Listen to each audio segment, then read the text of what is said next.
Assalamualaikum warahmatullahi taala wabarakatuh. Bismillahirrahmanirrahim. Allahumma aftah alaina hikmataka wansyur alaina min khazaini rahmatika ya arhamar rahimin.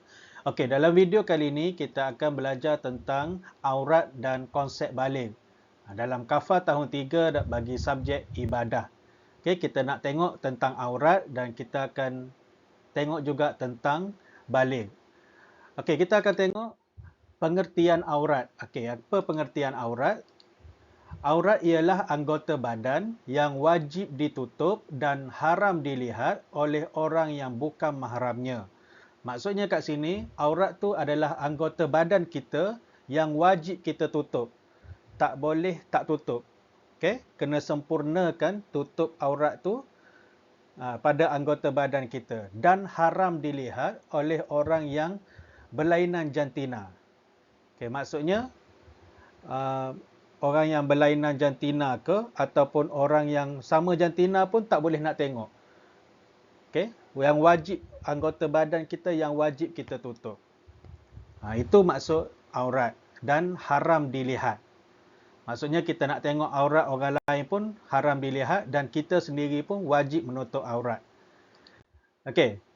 Konsep baligh pula, apa yang dimaksudkan dengan baligh? Baligh ialah telah cukup umur tahap dewasa ataupun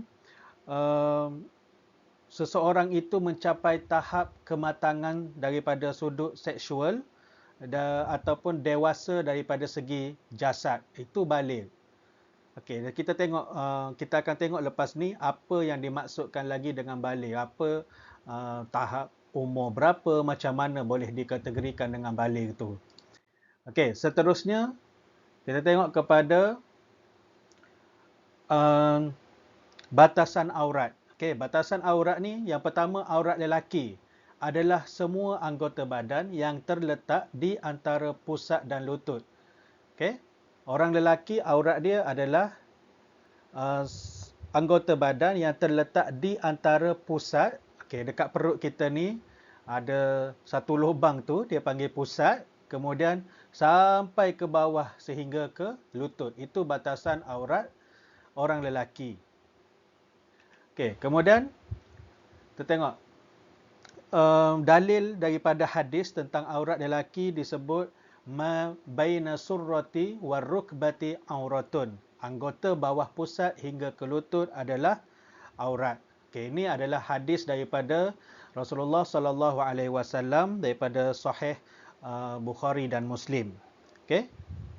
Nabi sebut anggota bawah pusat hingga ke lutut adalah aurat. Ini bagi orang lelaki. Okey, seterusnya kita tengok kepada aurat perempuan. Aurat perempuan ni adalah keseluruhan tubuh badannya kecuali muka dan pergelangan tangan.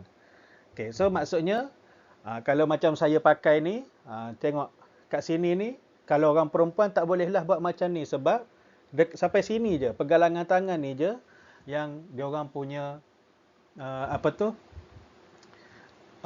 yang boleh didedahkan.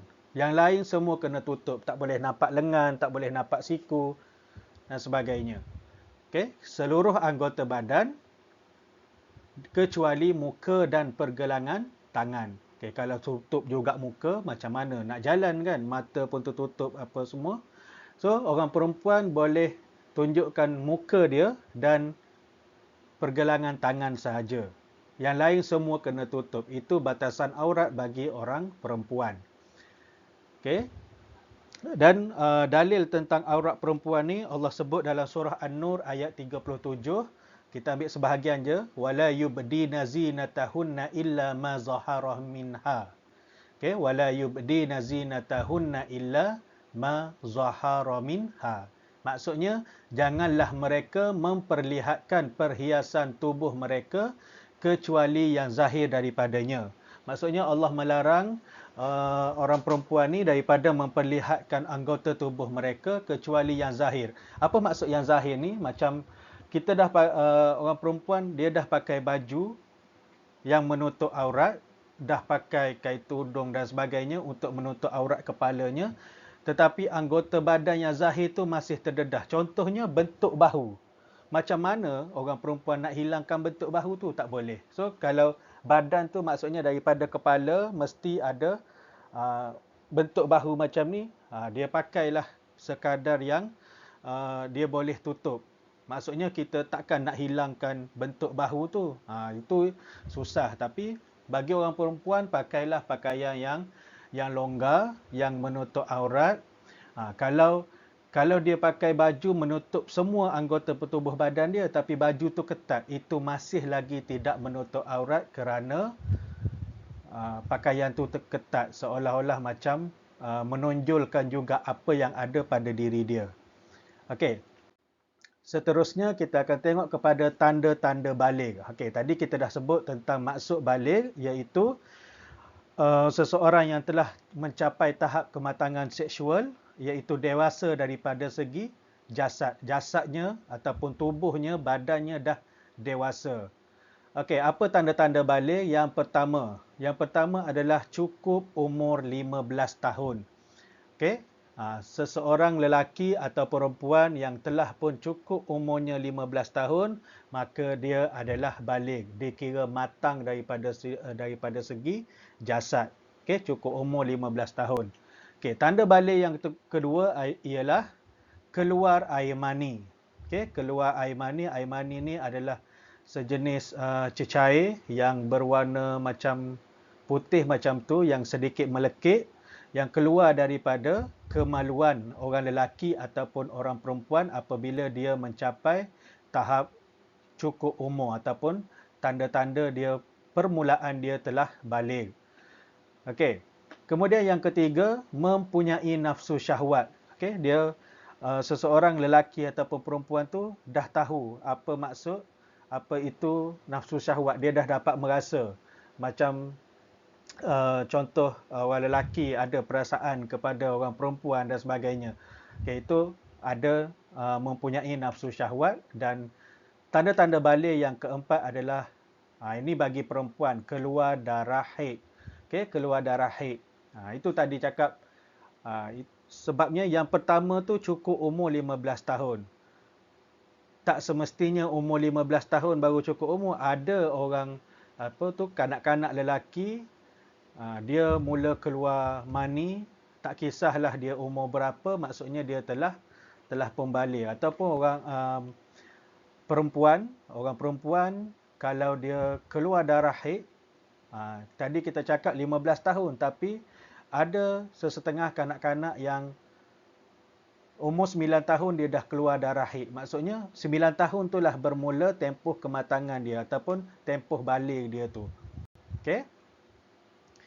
Seterusnya, kita tengok tuntutan syarak kepada orang yang telah baligh. Tuntutan syarak ni apa yang syarak suruh?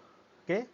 Syarak tu maksudnya agama Islam, tuntutan agama kepada orang yang telah baligh. Apa tuntutannya? Okey, tuntutan yang pertama ialah melaksanakan segala perintah Allah. Kalau kata tadi sebelum baligh, sebelum mencapai tahap dewasa tu, sebelum baligh tu, maksudnya kalau kanak-kanak tu dia tak solat dan sebagainya, itu tidak mengapa, masih boleh dimaafkan. Tapi sekiranya sudah mencapai tahap baligh, maka segala perintah Allah dia wajib buat. Maksudnya kalau puasa, bulan puasa, kalau dia dah baligh, dia tak puasa, dia berdosa lah. Okey. Melaksanakan segala perintah Allah. Tuntutan yang kedua ialah meninggalkan segala larangan Allah. Yang Allah larang, mesti kita kena tinggal. Itu tuntutan bagi orang yang telah baligh. Okey, tuntutan yang ketiga ialah menutup aurat dengan sempurna. Okey, menutup aurat dengan sempurna. Kalau orang lelaki dia dah pun baligh, dia dah tak boleh nak pakai seluar pendek yang nampak lutut tu, tak boleh dah. Okey, sama ada dilihat oleh orang perempuan ke, dilihat oleh sama-sama lelaki ke, tak boleh. Kalau orang perempuan pula, kalau dia masih kanak-kanak, mungkin kita dimaafkan sekiranya dia tidak memakai tutup kepala untuk menutup aurat rambut dia dan sebagainya. Tapi apabila dia telah baligh, dia dituntut ataupun wajib menutup aurat dengan dengan sempurna supaya tidak dilihat oleh lelaki ataupun tidak dilihat oleh kawan-kawan perempuan yang lain. Okey? Maksudnya kalau orang perempuan tu, kalau dia sama-sama perempuan, dia bolehlah nak buka tudung ke apa ke. Tapi janganlah mendedahkan aurat tu secara melampau. Itu maksud dia. Okey? Dan yang keempat, menjaga kehormatan diri. Okey? Orang yang telah balik, mereka dituntut untuk menjaga kehormatan diri. Pandai-pandailah untuk jaga diri, untuk jaga keselamatan dan kehormatan diri. Okey, seterusnya, hikmah menutup aurat. Okey, apa hikmah menutup aurat? Okey, yang pertama, hikmah menutup aurat ni sudah tentunya kita akan mendapat ganjaran pahala di sisi Allah Subhanahu Wa Taala. Allah akan bagi pahala sekiranya kita menutup aurat. Okey? Bukan saja-saja, sekarang ni pun ada pakaian yang disyorkan untuk muslimah. Okay? Kita boleh memilih. Dekat kedai memang dia akan jual macam-macam pakaian, tapi kitalah yang memilih pakaian yang boleh menutup aurat kita dengan sempurna, dan bukan sekadar memakai pakaian yang cantik-cantik, tapi kita juga diberi ganjaran pahala di sisi Allah Subhanahu Wa Taala kerana kita menutup aurat. Okey, yang kedua, menghindari diri daripada perbuatan dosa dan maksiat. Bila kita dah tutup aurat dengan sempurna, kita nak buat maksiat pun kita akan rasa malu. Okey, takkanlah orang yang contohnya berjubah, memakai pakaian yang menutup aurat, tiba-tiba pergi ke kelab malam ke sebagainya ke, dia akan malu dengan pakaian dia. Okey, dan dia akan menghindari diri dia daripada perbuatan yang dosa dan maksiat. Okey, itu secara orang kata logiknya bila kita menutup aurat tu. Okey, yang ketiga, hikmah menutup aurat adalah dapat mencegah nafsu syahwat. Okey, orang pun macam orang perempuan, bila dia menutup aurat, dia dapat mencegah nafsu syahwat. Maksudnya dia dapat mencegah pandangan lelaki terhadap dia. Okey, kalau dia pakai ketat-ketat sebagainya, orang akan tengok, dan itu akan boleh menyebabkan kepada jenayah-jenayah yang beratlah, rogol, zina dan sebagainya. Okey. Kemudian yang keempat, hikmah menutup aurat adalah mengelak daripada fitnah dan godaan syaitan. Okey, mengelak daripada fitnah dan godaan syaitan. Bila kita menutup aurat dengan sempurna, kuranglah fitnah terhadap diri kita. Kalau kita mendedahkan aurat, mungkin masyarakat pun akan bercakap tentang kita. Oh, tengok budak tu, dia tak pandai nak tutup aurat. Okey, tengok pakaian dia menjolok mata dan sebagainya. Yang lebih sakit lagi bila orang kaitkan mak bapak dia, mak bapak kan, mak ayah. Dia mesti mak ayah dia tak pandai nak ajar dia sampai macam tu. Kita kalau orang petik tentang mak ayah kita, kita akan marah. So kita sendirilah yang perlu menutup aurat dengan sempurna supaya kita tu mengelakkan diri kita daripada fitnah, supaya diri kita selamat, family kita pun selamat. Okey? So sama-samalah kita menjaga batasan aurat ketika di khalayak ramai. Okey? Saya rasa sekadar itu sahaja apa yang kita boleh kongsikan dalam video kali ini berkaitan dengan aurat dan konsep baligh. Okey, saya mohon maaf sekiranya penyampaian saya ni kurang memuaskan. Okey, apa yang baik tu ambillah sebagai pengajaran dan iktibar, apa yang kurang tu, apa yang tak baik tu buang jauh-jauh. Okey, apa yang baik itu datangnya daripada Allah Subhanahu Wa Taala, dan segala kekurangan itu adalah kelemahan diri saya sendiri. Kita jumpa lagi di video yang akan datang. Semoga video ini bermanfaat untuk anak-anak mengulang kaji pelajaran KAFA tahun 3 subjek ibadah. Okey, wallahu alam. Assalamualaikum warahmatullahi taala wabarakatuh.